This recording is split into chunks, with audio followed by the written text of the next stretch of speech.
আসসালামু আলাইকুম রাহমাতুল্লাহি ওয়া বারাকাতুহু। আমি যদি আরবি ভাষা শিকিব বিচাৰিছো তেনেহলে সর্বপ্রথমে আমাক আরবি ভাষাৰ যিখিনি আখৰ বা বৰ্ণ আছে সেইবিলাক আমাক ভালদৰে মুখস্থ কৰিব লাগিব।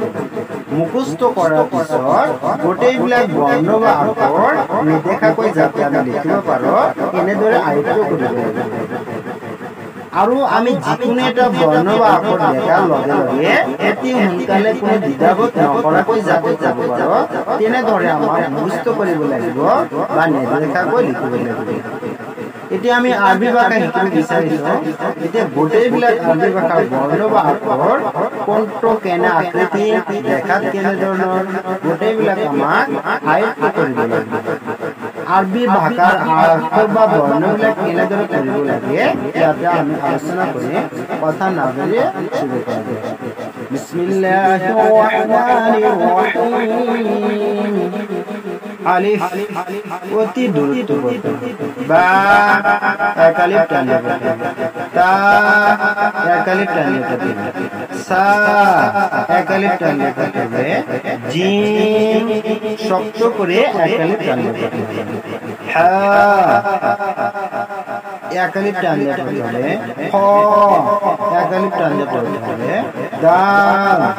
এক আলিফ টান দিতে হবে, জাল এক আলিফ টান দিতে হবে, র এক আলিফ টান দিতে হবে, জা এক আলিফ টান দিতে হবে, সিন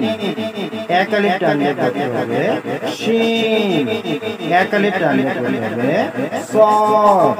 এক আলিফ টান দিতে হবে, জ এক আলিফ টান দিতে হবে, ক এক আলিফ টান দিতে হবে, জ এক আলিফ টান দিতে হবে, আইন এক আলিফ টান দিতে হবে, গইন এক আলিফ টান দিতে হবে, খা এক আলিফ টান দিতে হবে, কফ এক আলিফ টান দিতে হবে, কাফ এক আলিফ টান দিতে হবে, লাম এক আলিফ টান দিতে হবে, মিম এক আলিফ টান দিতে হবে, নুন এক আলিফ টান দিতে হবে,